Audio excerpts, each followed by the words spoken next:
All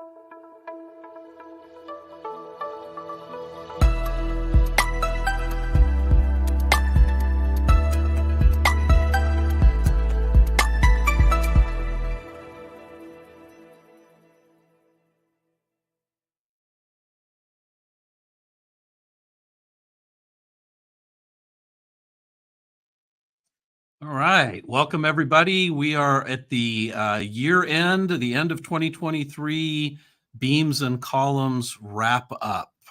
Shaun, how are you doing? I'm okay. I'm okay. It's been a year, definitely. It's been I a don't mean year. that in a yeah. I don't mean that in a time way either. I mean that in a sort of up and down kind of stress levels kind of thing. I mean, obviously, my personal situation right now, and I'm not going to dwell on it.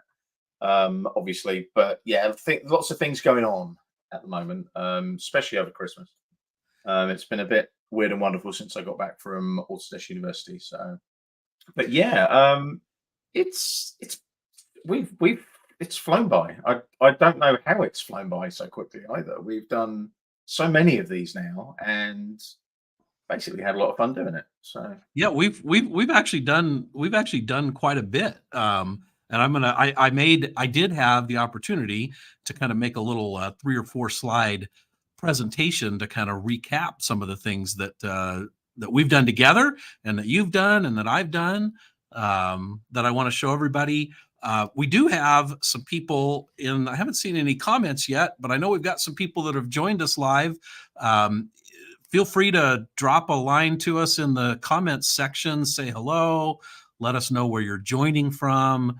Always great to hear from everybody that's watched us. And I have a couple slides on some questions that we've gotten throughout the year that have been great and interesting. When I go back and look at who the comments are from, is always kind of interesting as oh well. yeah, But yeah, yeah, if you're with us, absolutely. drop a line in the comments. I am going to do a giveaway. I did not get a giveaway sponsored this time like we have in the past, Shaun. So I have my own swag now for Nice, very Construction nice. Collaborative. So this is actually the very first sample swag water bottle.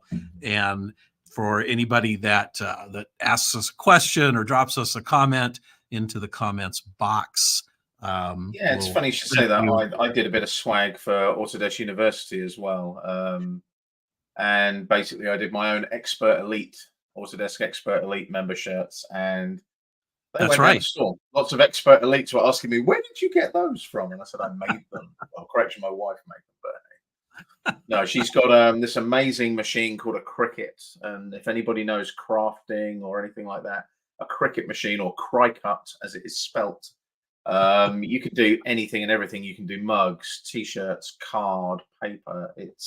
And the lovely thing is the app that comes with it. You just get an outline of a t-shirt, place where you want the logo to go, size it, print it off, iron it on the shirt. And Well, they actually stay on the shirts when you wash them, which is the best bit. well, and I think that's funny because it's not like you have any shortage of Autodesk swag, right? Like you've got quite a bit of stuff anyway. Oh, yeah. I've got plenty of swag. Plenty of And swag. I'll Absolutely. put you on the spot and show us the award that you just got, because I think Yeah, that I'll that's try and line it up with the camera. Hang on. There we go. There we go. That one there. So so that's 10. my Expert Elite Member Special Recognition Award. It actually arrived today. Oh, But nice. yeah, I wasn't expecting an award because Autodesk have kind of altered how the Autodesk community, the Expert Elite program is structured. And last year they gave out loads of awards. And what they want to do is make sure that the awards have more value. So they've reduced the number of awards. But yeah, I mean, for example, I met one of the guys at AU. I'm trying to get him to become an Expert Elite. And if any of you saw the AI robots, I think it's either Amica or Anika at AU, he was the guy that designed that robot. Or there's 3 guys that won an award at AU this year about it. Really clever stuff. And I can't fault the Expert Elite program. It's one of those wonderful things that, for me, is you kind of become an honorary Autodesk member of staff. That's the only way I can describe it.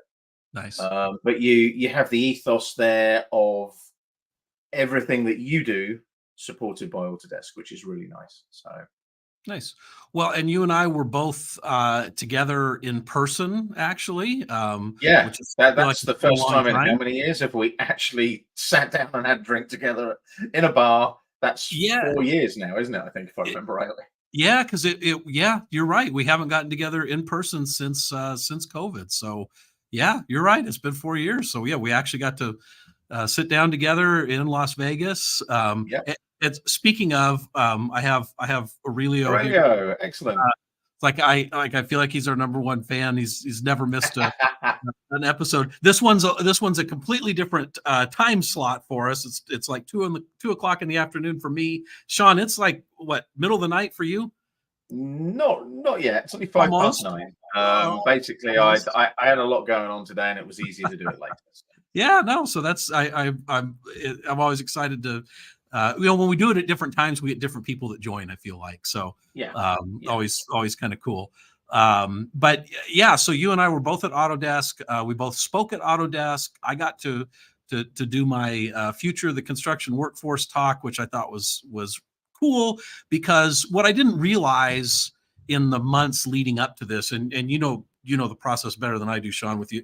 You come up with all these ideas and you put in all these submissions, and I'm kind of like you and I end up putting in half a dozen, or you put in like 2 dozen, I don't know, something crazy, and I and then did 11 this year. 11. yeah, and then you never know what they're going to go through and pick, and you never really know why either, Mhm. because they've kind of got their agenda and they're not always sharing, or some of that comes together after you submit all this stuff. But what I learned as I went through the topics and the sessions is, there weren't very many, how do you say it, like construction management related um, Yeah.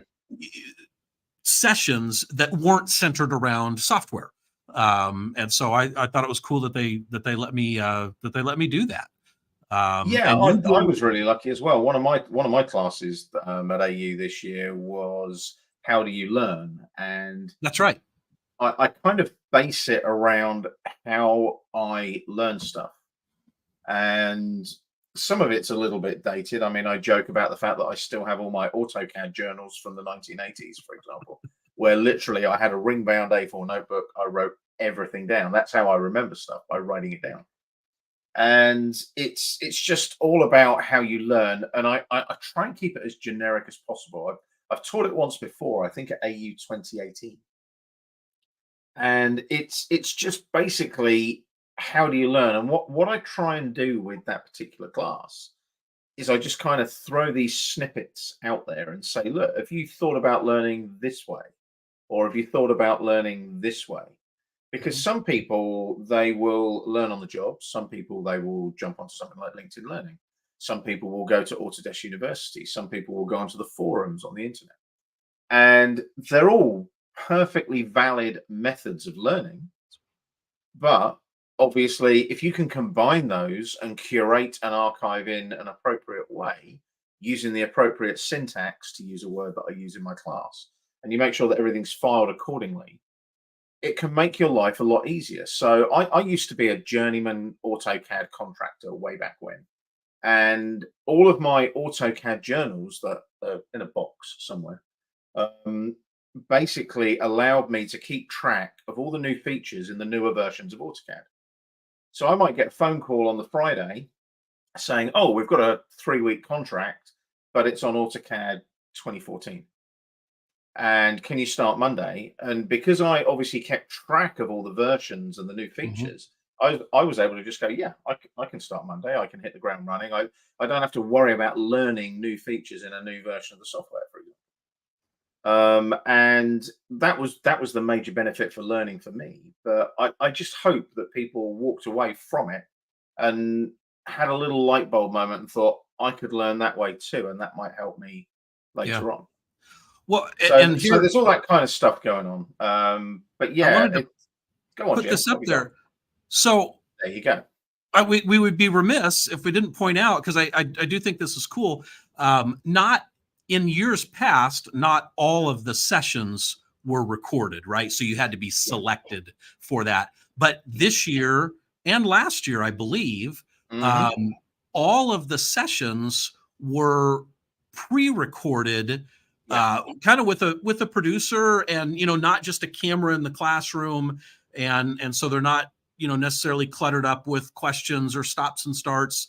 But that's they right. were sort of, they were all pre-recorded, and they're available. I went to autodesk.com/autodesk-university, and I believe if you click on this AU 2023 year-round learning, all of the sessions are there, and you can Yeah, watch they are. those. So, Yeah. yeah, if you want to watch the, how do you learn, I can click on this and Yeah, go do a just search here for do a Shaun, search for and my just search for my name, and sadly, there's quite a lot of I AU was going to classes say, on there. I believe I I've been will speaking get. at AU since 2006, so there's quite a lot.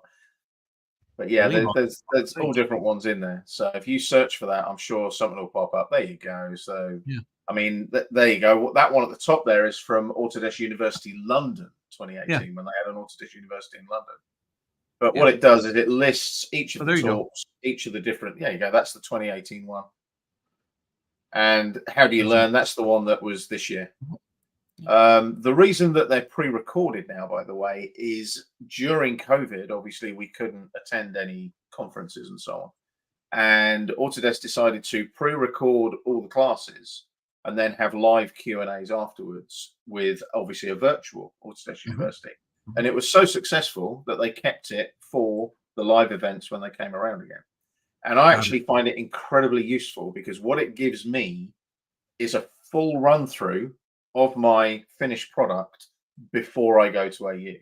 Mhm, So if there's any, like, I'm a musician as well, and rehearse is really important. mhm, mhm. And sometimes you'll notice something when you're doing your pre-record, and you'll have a little bit of a brainwave, and you'll think, oh, there's a nice little sort of lead into something there that I can mention live when I'm actually teaching at AU.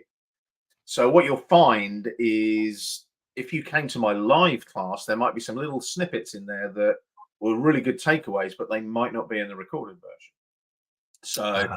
and that Yeah. and that's something that Autodesk use to their advantage. They always say, "Oh, make sure you do come to AU because the instructors might have some little surprises for you." That kind of thing. And yeah, and you're right. So you can go watch all of these for free, right? I mean, you can Mm, just. I know I'm logged they're in, so I'm absolutely seeing free. things Yeah, in as long different. as you've got an Autodesk account, they are Okay. free. Yeah, so you go watch all these for free, but you're right, because I ended up altering my session a little bit, um, because interestingly enough, Aurelio, who we just had up on the screen, hello from Las Vegas, there took me on a job site tour the Monday before I spoke at AU, and we looked at a bunch of cool stuff, and I listened to the superintendent talk about. Um, the fact that he started over in this corner of the project, and he specifically talked about why he started over there, versus in some other location, and it was all really interesting information that fed like right into my session talk on the future of the construction workforce, and mentorship and team, the Yeah, newer people teaming up with the older individuals, more experienced. Sorry, we're not old, we're experienced, more experienced individuals, and you're right, I fed as that John into Bon my. Jovi says, "We're not old, we're just older." That's right. That's what the um, song says. so let's look at some other stuff that we did here, Yeah, we and we did loads of things, didn't we? We had we lots of did a really bunch. cool guests as well. We had some cool guests, and what was interesting is that some of the ones that you and I were talking about last week actually weren't 2023 guests. They were 2022 guests, Yeah, and the year's kind of gone yeah. that quickly. But It's absolutely flown by. I think I can safely say, work-wise, 2023 has probably been one of my busiest years. And the reason I know that is I filed my company accounts today. My accountant sent me all the documentation okay, over with okay, DocuSign, sign here, sign here. And looking at my company accounts, it's like, yeah, I was busy. Wow, kind of thing. But yeah, I mean, we've had some fantastic people on. One of the things that obviously, you've mentioned construction where you went out with Aurelio in Las Vegas. I remember that we mhm, had the LinkedIn instructor meetup on the Sunday before mhm, Autodesk mhm, University as well, which was yeah, great fun. Thoroughly enjoyed meeting other LinkedIn Learning instructors from totally different backgrounds to mine. I've got There that. you go. There we We ran are. some That meetups. was when I finally worked out how to use the timer on my iPhone, wasn't it? Because I was able to do it from my Apple Watch, and it was like, oh, this is cool. Let's try this. So that was good fun. And there you go. Look, there's the Autodesk Expert Elite self-made T-shirt as well. All That's good. right. And this happens to be at Aurelio's office at Penta Yep. Builders as Yep. well. That they were nice enough to open up for us on a Sunday afternoon, so we could have this instructor meetup. Shaun and I ran this instructor meetup. We had about a dozen or so other LinkedIn Learning instructors there that teach all kinds of different stuff. So we got Oz teaches Excel. On the side of me over there is my friend Daniel Stanton that teaches supply Yep. chain management. We're trying to do some stuff together. Just Rena, I think, is peeking in the back. Another Yeah, Revit Rena's person. Revit. She does some Autodesk Um, Revit stuff over on and LinkedIn Learning. so yeah, it was great to meet all these people, and it's I think in the year to come, Shaun and I might have, we might try and pull some of these other instructors that that we've gotten to know over the years. We also Yeah. did a meetup in Orlando before this. We might try and pull some of these other instructors in, because it's interesting to find the overlap where you don't think there is any. So the obvious ones for me are like supply chain management and construction with Daniel, and then Oz probably looks at anything that I do in Excel and just shakes his head and could tell me 13 ways could tell me 13 ways to do it much faster than I'm doing it already. Yeah, absolutely. So Absolutely. there are some great, we definitely met some great people. We um did. We did. I wanted to go through, we also had a couple interesting guests, and I always try and learn some stuff from the guests that we have on. And it's funny because one of the, we had Sharon Arnold on, Yep. and Sharon is from Dropbox, and you knew her from her Autodesk days, correct? Absolutely. Yeah, I've And known Shrin for a long, long time. Yeah. I met her at a Bluebeam conference, and it was funny because she added me to, to her LinkedIn connections, and when she did, it kind of popped up with like, these are the other people that that Jim also knows. And she looked and she went, why, how do you know my brother, and how do you know my dad? And I'm like, well, who's your dad? And her dad is Bijan Alami, who like, we kind of in the post tensioning industry, we'll call Bijan the father of modern day post tensioning. He's written the book on how to design post tension concrete structures, we'll say. And so it was interesting to make those connections. And then Yeah, it then the is. It obvious is. next question is, well, why is Dropbox here, and why does Dropbox have a construction person?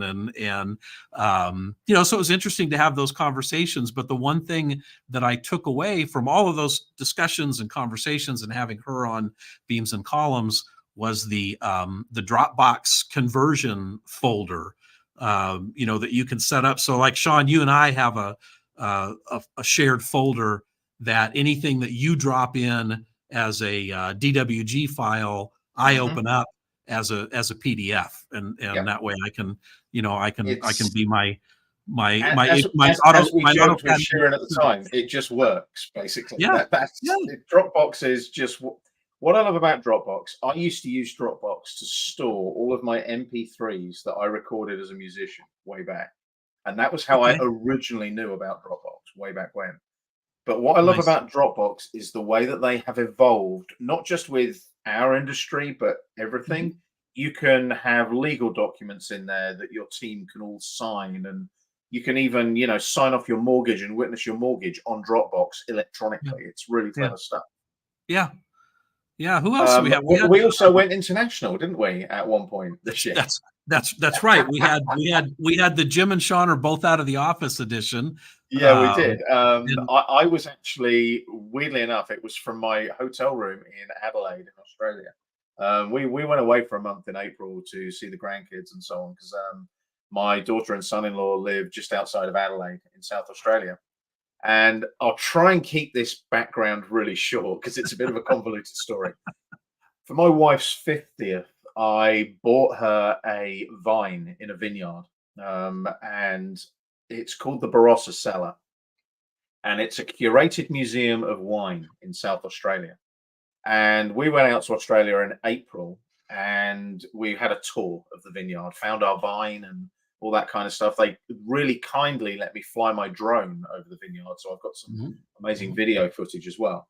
Hmm. Anyway, not far from the town where our vineyard is, there is a lovely little town right in the center of the Barossa Valley called Tanunda. And we were walking past an architect's office, and I joked with Michelle, saying, if we ever moved here, I could possibly get some work. And I knew that we were going to have to do a beams and columns from Australia. So I thought, you know what? I'm going to walk in, hand in my card, and just see whether he's interested in being our guest on Yeah. beams and columns. The guy's name is Jamie Gladygow, Yeah. and we then discovered that he designed the museum where my vine is in the vineyard, where our vine is.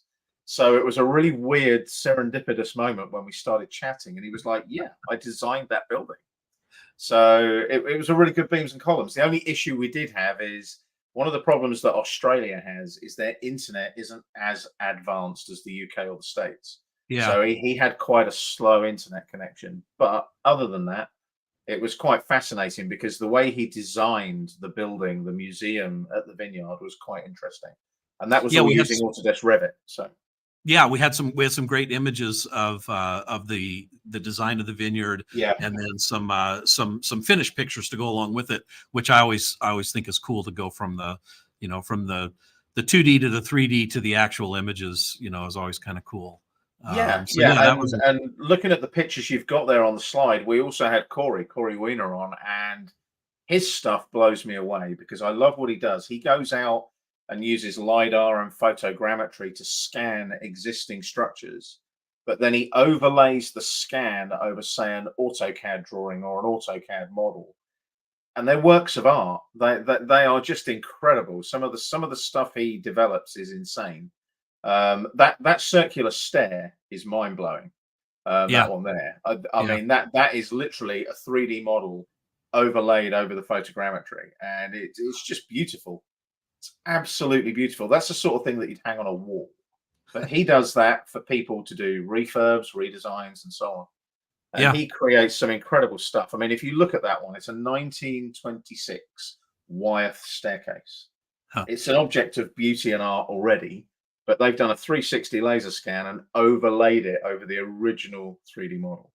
And it's just beautiful, absolutely beautiful. Well, and the other person that we had on, it kind of in a similar field as Matthew Bird from Yes, Reality Capture Reality Capture Network. Network. And I, he does an annual conference as well now Yeah. that I think he's had quite a bit of success at. I did not get to go to that this year because I think we learned about it, or I learned about it when we had him on the show. And Yeah, it was literally about a week after the Beams and Columns show, wasn't it? If I yeah, remember right. I'm trying to see if I can find any information on that, but I'm bound and determined to. I can't find it on his page, but I'm bound and determined to try and go to that Reality Capture Network conference next year because it Yeah, seems yeah, I'd like it to. seems fascinating. It seems fascinating. And then I don't know, the last one I remember. Here's let's see. Yeah. So there's Matthew Bird, and yeah, it does a podcast, and then that Reality Capture Network conference, and Yeah, then we also had James Boyles on there, who I really need to follow up with. He's the 4D consultant from your side of the world, Shaun. I think he's that's right. also Yes, yeah, he's over in in the United Kingdom. in the UK, and he basically takes the 3D models and adds the scheduling component to it, and allows you to schedule in in 3D or 4D as that's called when you add that fourth element of scheduling. And we walk through some examples of how that works, and I still think that's really cool, and it's one of the It's the things. way forward when you think about it. Well, When you're planning a construction site, it's just you look at it and you think, is this a cartoon kind yeah, of idea? And it's not. It's actually James moving things around visually rather than, oh, we need this crane on site on Tuesday to do this work on Wednesday, and then it's got to go to another site Thursday. And Yeah. he does that in real time in like a 3D movie kind of Yep. idea. Yeah. And it's just if everybody adopted that kind of technology right now, I'd imagine, well, I dread to think how much money could be saved on projects. And so here's my question, and I'll throw the question out to anybody that's listening. If you want to add a comment or your thoughts in the in the live stream here, but it's if not, I'm gonna try and seek out some answers to this question. My question is, what really enables that kind of thing, the 4D planning that James does, and then some of the stuff that Matthew and these others do is the 3D model, the building information model. And I've talked about in my courses a number of times that a lot of architects are already designing in 3D, and I do believe that. I believe that's true. But what I've come to find this year, as I've dug into that a little more, is that the models aren't 100% complete and all the time. Now, there are projects where they are, but those, from what I can tell, tend to be the exception and not the rule. So Mhm. I know, we've got a very large, my wife worked for a very large structural engineering firm here in our area. It's always hard to tell who's the biggest, but we'll call them one of the three biggest in Arizona. And I know that they do nothing in 3D as far as structural design, unless they are mandated to do that by the architect, which is fairly rare. So what that means is that the model has all the architectural elements, but it doesn't necessarily have beams and beams the right Mhm. thicknesses and floor slab thicknesses, and then in turn that means that none of the detailed elements are in the model. So the reinforcing, sleeves, that kind of thing, don't end up in the model, and then the model is not quite as useful for the field as I tend to think it should be. So that's going to be one of the things I think, Shaun, I would like to talk about next year and see if we can go out and find some architects with some opinions on this, which is a Oh little yeah. different for us. But how often are these models complete, or maybe the better question is how complete of a model do we actually get? Because that really determines how usable that model is. And you and Mhm. I don't know if you had a chance to meet Merritt Thatcher from Argyle when No, we were no, at. I did reach out to her, but obviously, well, as you're well aware, my AU was insane Yeah. anyway, and then I got some news from home, unfortunately, on the Monday of AU, which Yeah. just messed with my head completely. But Yeah. we'll keep that under the radar for now. But no, I'm totally with you on a full model. Now, obviously, there's a lot of conversation about stuff like this. You hear things like digital twin a lot. And but the more important thing is not the digital twin. The other phrase that you may hear is called the golden thread. And it's basically the thread that links everything together. So you're quite right to say that there might be a 3D model out there of a building and it's got all the architectural detail, but it's got no Mhm. structural detail, it's got no MEP detail, and so on. Yeah. And this is something that Autodesk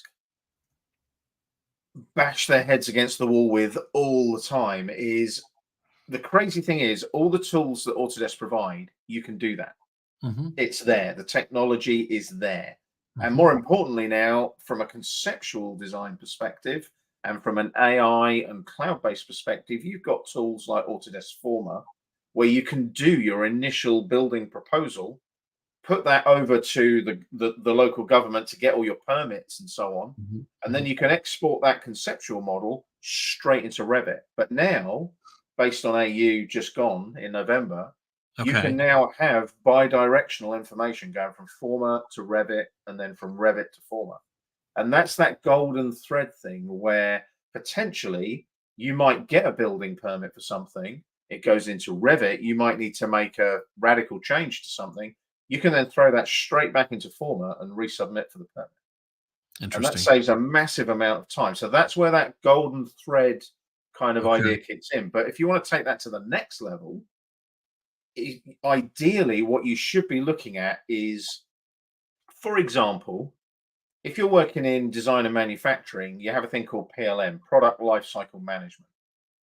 So you create a product, it has a finite life. Let's say, I don't know, a spark plug in a car, right? Has a finite life. Mhm. And they'll say, oh, okay, that product has 12 months, let's say. So you've got everything. You've got all the information about that little product that's been designed. And when the car manufacturer puts that spark plug into the car, you can manage the production life cycle of that spark plug. And that's where technology like the internet now, I mean, for example, I get weird little messages on my BMW app saying, oh, you're out of washer fluid. It's like, oh, thanks for that. But also as well, it schedules all my services. It lets me know the status of my battery, all that kind of stuff as well. And that technology is primarily design and manufacturing. But if we could start building product lifecycle management into an architectural building, for example, so that when you finish that project and the model is used and done for that design, you should really be able to hand over that model to the owner and say, here's your model. Here's your model of exactly what is standing there on the corner of that street. But it doesn't And happen. well, and that's what I think maybe I'm going to dive into a little bit next year Mm, is I know it doesn't happen. I'm not sure why it doesn't happen, and I'm not sure what it's going to take to make it happen, or maybe the perceived value isn't there yet, right? mhm. So, there are facilities where it does happen, say healthcare and hospitals. There, it typically happens. Yeah. There's a lot of intricate systems. They can't afford for them to go down. They need to know exactly where things are, and so on and so forth. And so, those types of projects you'll see mandated where everybody is contributing to the full shared model, but that's being Yeah. pushed Yeah. from the top down. So that'll be my Absolutely. question, I guess, for some of the architects is that what it's going to take? Is that a top down push all the way up from the owner?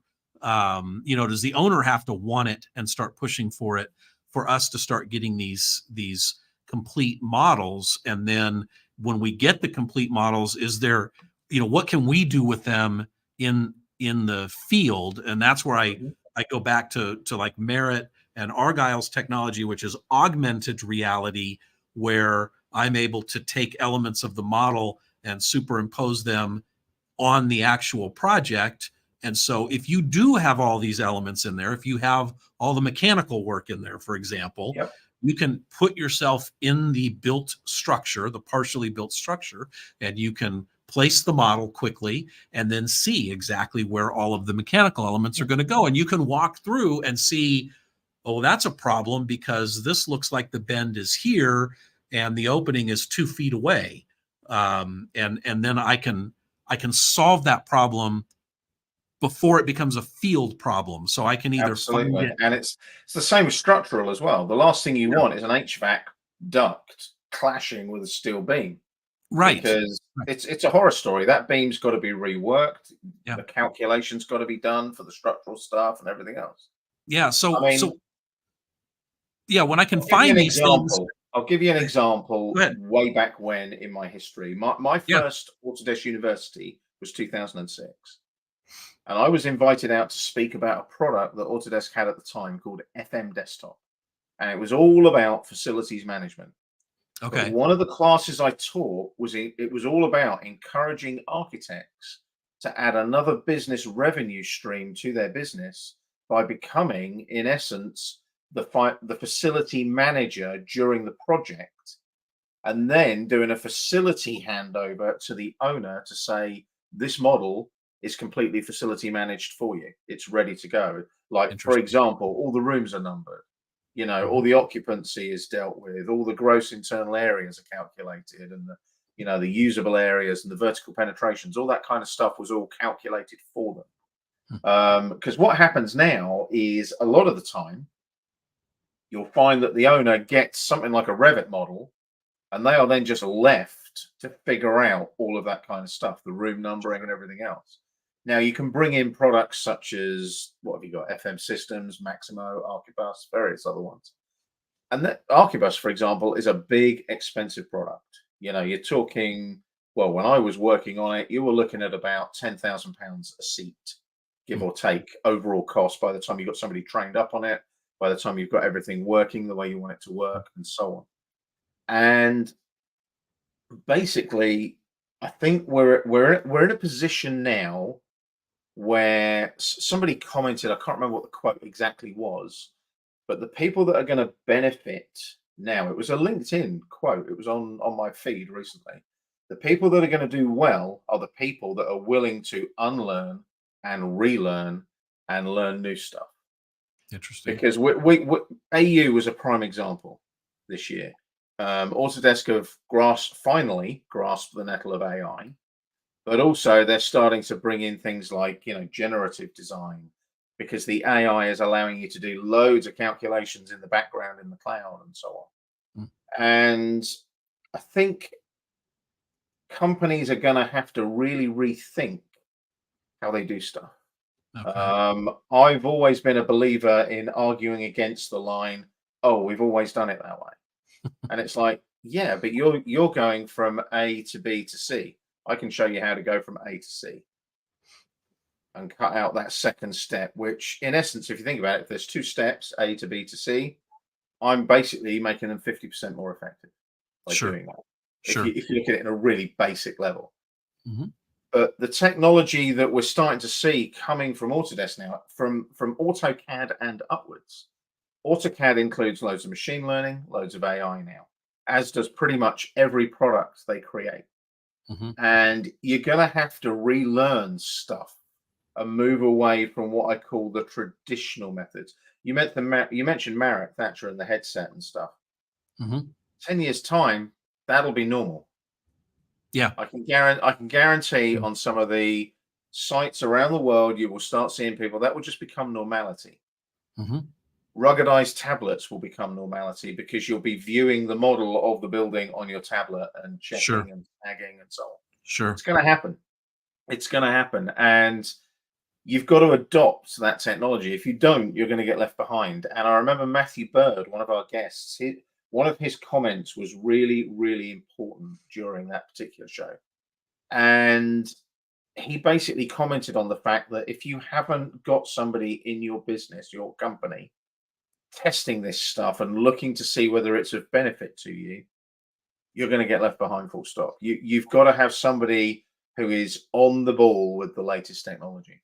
And I think it's just the way it is. I don't think we have a choice. I mean, that's why I bought a drone last year, to start experimenting with that technology. And come next Sure. year, there will be a number of white papers and things that I'm currently developing with people, that will basically take you through. They won't teach you how to do it, but they'll take you through the workflow of it and the difficulties encountered and how you Mhm. have to make things work. I mean, a lot of people, it's the same at AU as it was at many other AUs. They think that you just fly the drone up, take the pictures, hit the button, there's a 3D model.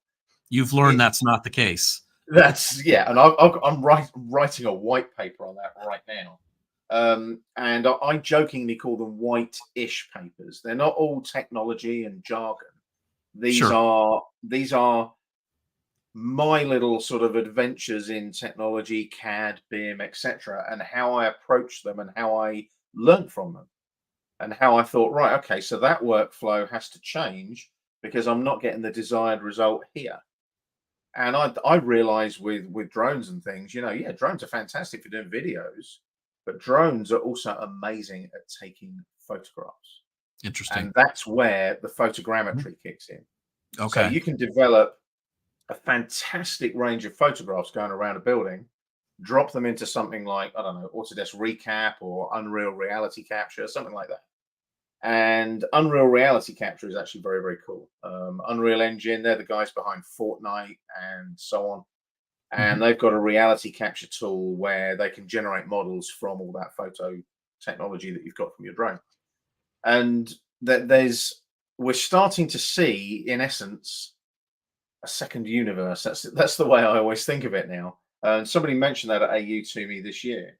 And it's going to be a digital universe, and it's not the metaverse. Before anybody says that and starts talking about Mark Zuckerberg and Meta, that's not what I'm talking about.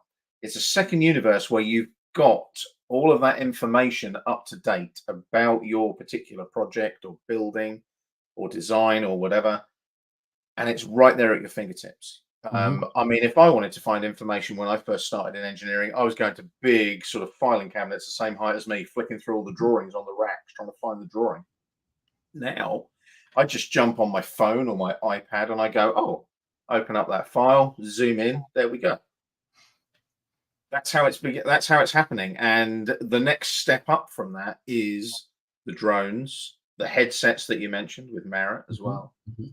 And we're starting to take on all the cool technology that people thought was, well, 15 years ago, probably science fiction. But we are starting to see that technology permeate into everything we do. And it's not just our industries either.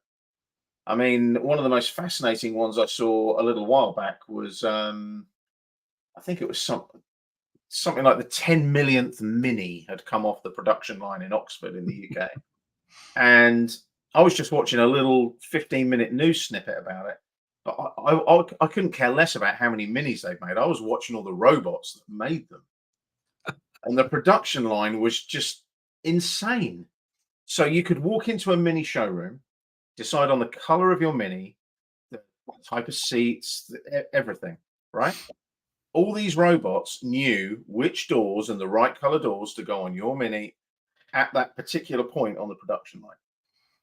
And I think if I remember rightly, they're cranking out 1,000 minis a day from this Hmm. factory, and that's where the technology is going.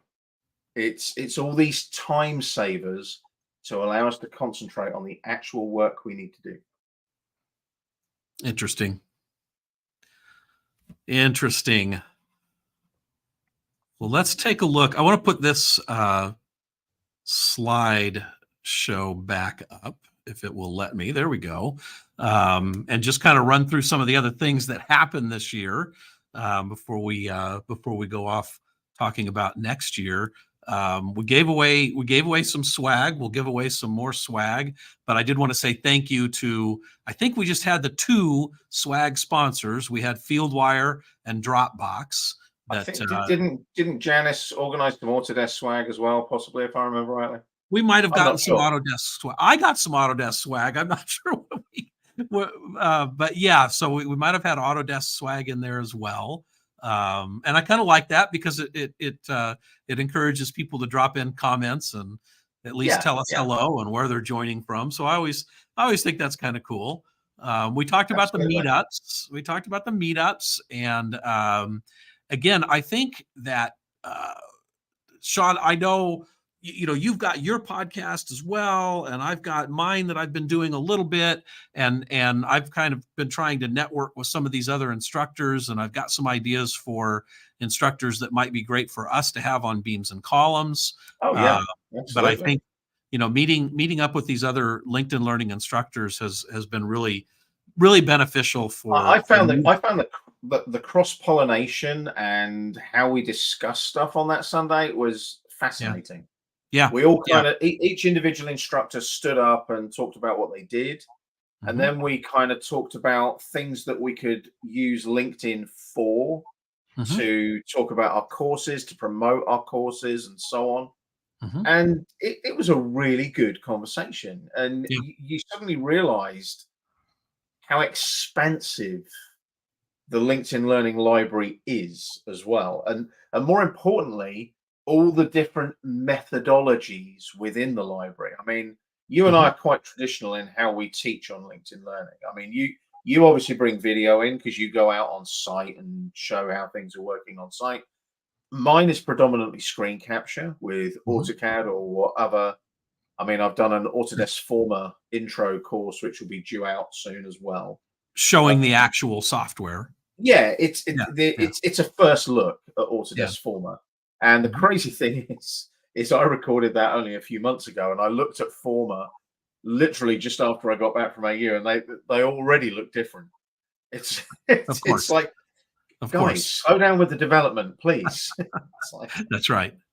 yeah, That's you know, right. I can't keep up. I'm getting old. Stop. Yeah. Yeah. But yeah, it was really cool how we had all the different. I mean, I think it was Alison. She does TikTok style videos for younger people Yes. coming into their jobs. That, you Yes. know, they're looking at corporate level jobs and things, and she does all these little TikTok videos. And I don't know if you noticed, she did her TED talk. It was on last week. I saw that. Yes. Yeah. And yeah, you know, and being able to talk to somebody who's done a TED talk was quite fascinating, Yeah. Yeah. you know, Yeah. all that kind of Absolutely. stuff as well. And you've got, I mean, if you look at that photograph there, we've got an intensely diverse bunch of people there. We really Yeah. have. Yeah. And this was And just one of it them. was a We good did. day. What's that? It was a good day. Yeah, it was a good day, and we did another one of these in Orlando a couple weeks before this, with an entirely different group. I and yeah, you really do get some good ideas. Shaun, Chris Randall is another Yes. LinkedIn Learning instructor, so Yes, I know he's Chris very another well. Yeah.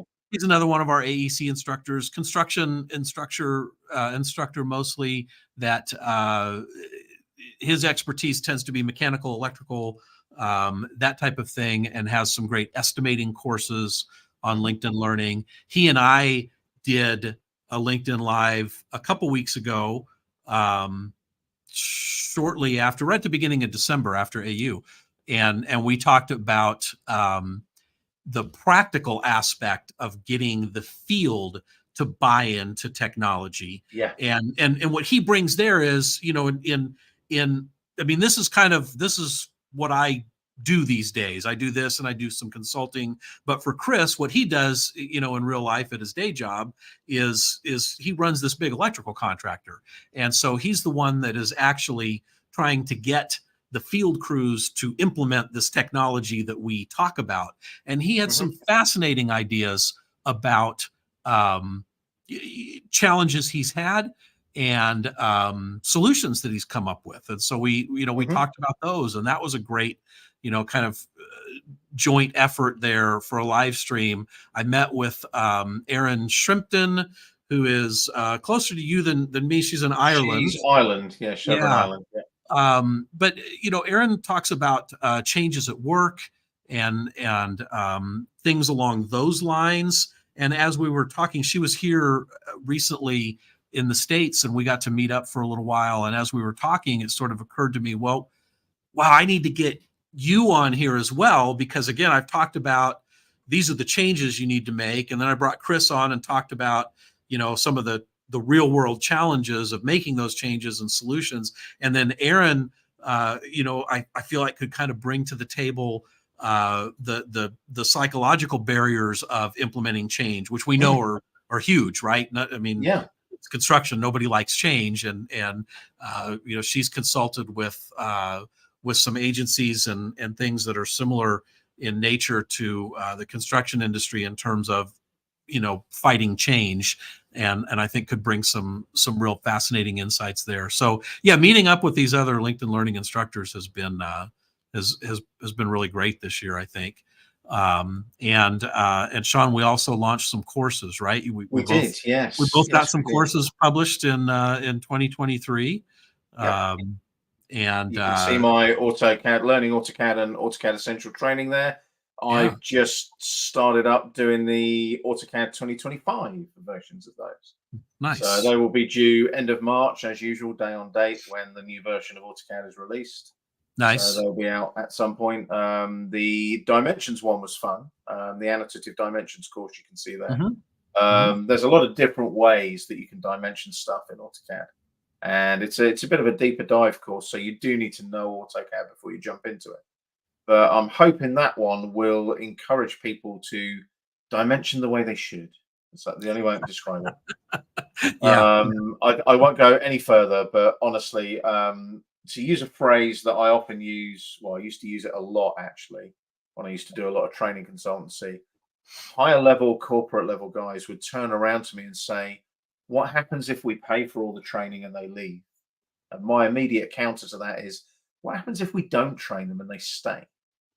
and that's where that annotative dimensions course comes in, because it Okay. takes you through how to dimension properly in AutoCAD, Okay. and Nice. it gives you some pointers on how to set up standardized dimensioning on all of your drawings and designs and so on. Because trust me, I've over the years I've seen some very, very random, esoteric, eccentric methods of dimensioning drawings. And funnily Believe me, enough, when they get to the field, we see those too. yeah, but funnily enough, one of the best ones was that you talk about people in the field adopting technology, right? They had an AutoCAD workstation in the site office, and they let one of the field guys loose on the AutoCAD drawings.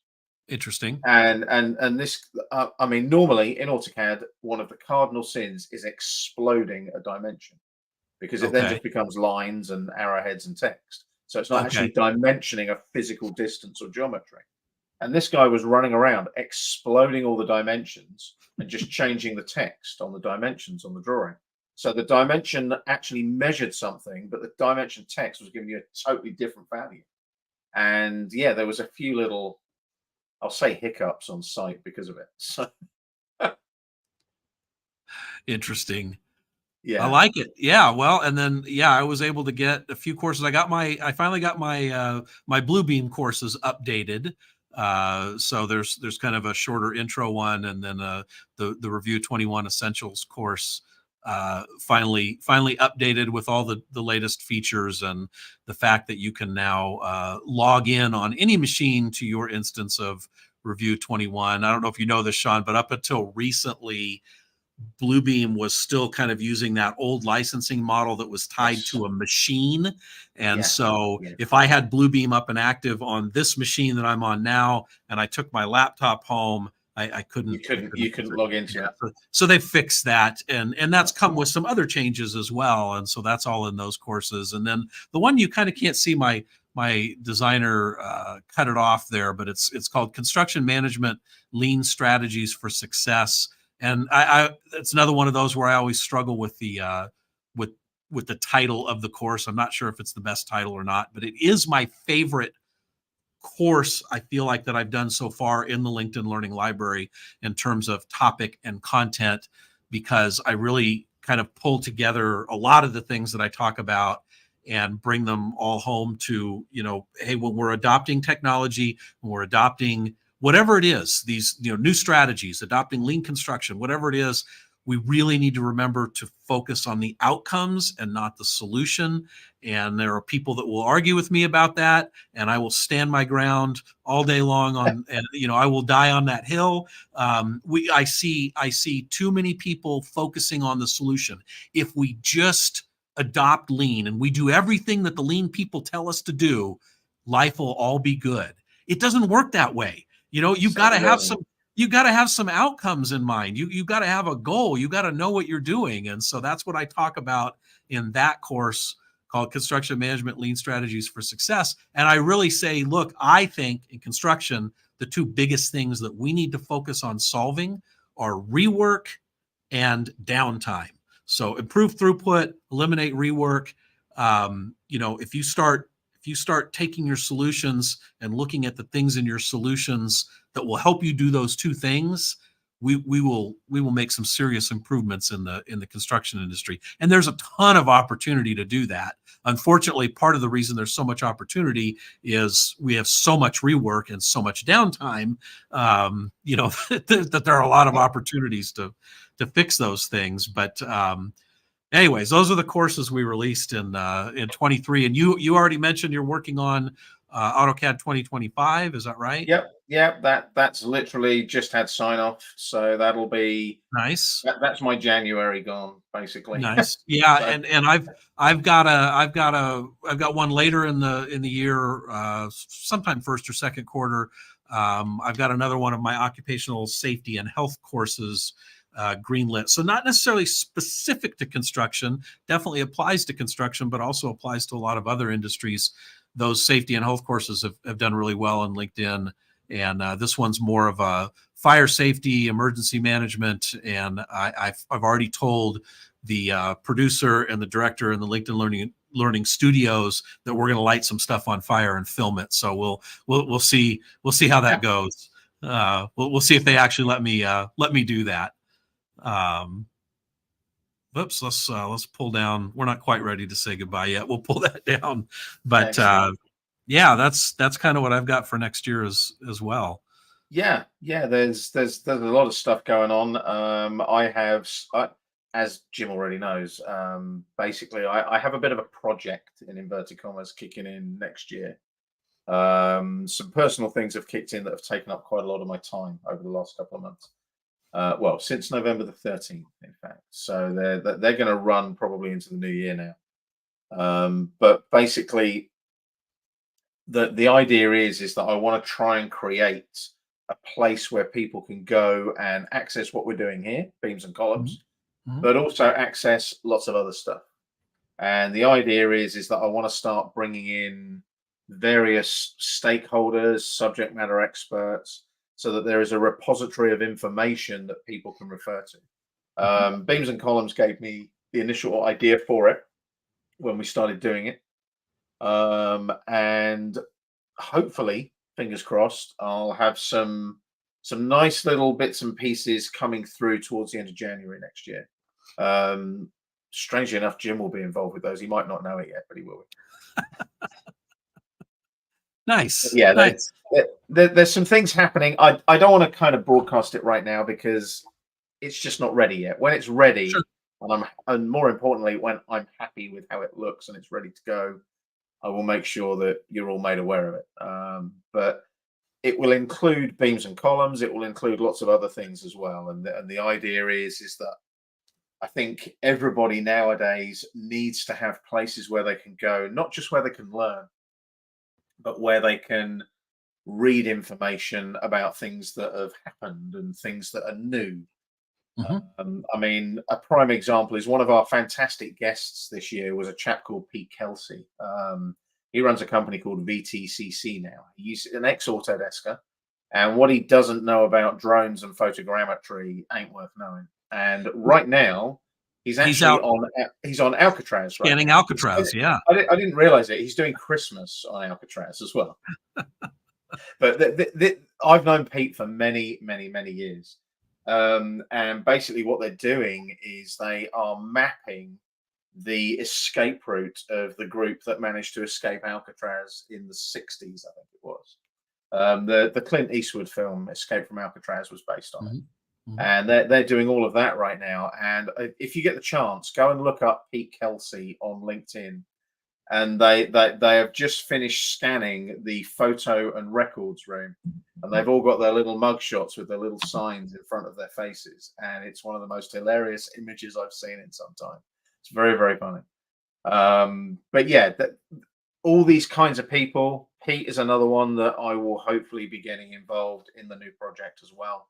I've got some very cool high-level people that will hopefully be talking to me, and fingers crossed to Jim on beams and columns as well.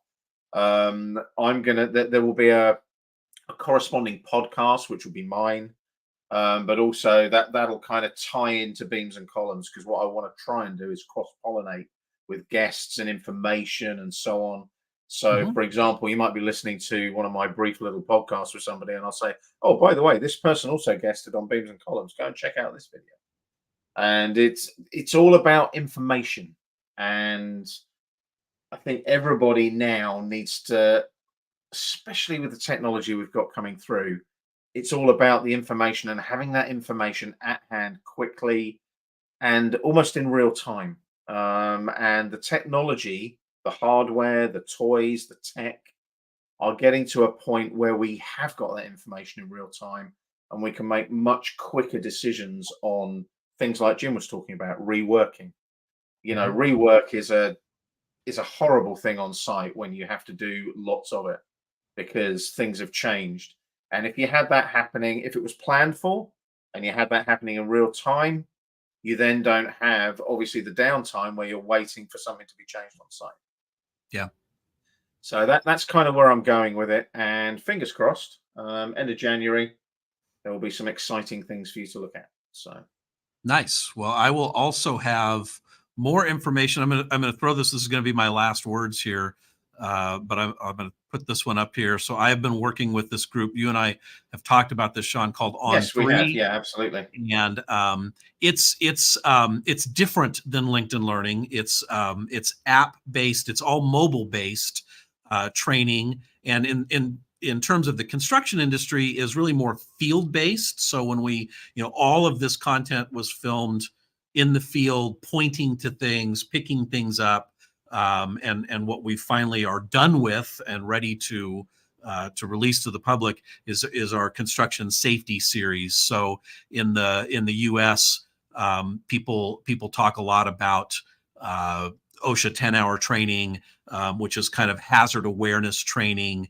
and this is sort of our counterpart to that. So this is our, we've got 40 modules on construction safety, hazard awareness, high level stuff that everybody needs to know if you're walking around on a construction site, so you can stay safe. And then On Three's also got, a lot of other modules targeted specifically to the residential construction industry that I think are really interesting. And so I may have a little bit more to talk about in 2024, Fantastic. in terms of that.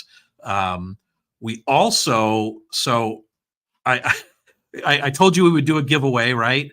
Hmm. And we're at the top of the hour, so we should do our giveaway. I clicked the draw button a minute ago, and so you don't get to see it click through, but this is who it picked. So Aurelio, who I don't need your contact information. Your contact information I've got has actually, helped us out, like we've talked about in the last couple months, over at Penta Builders, and so that was our winner. I will send you swag that I probably should have given you anyway, Aurelio.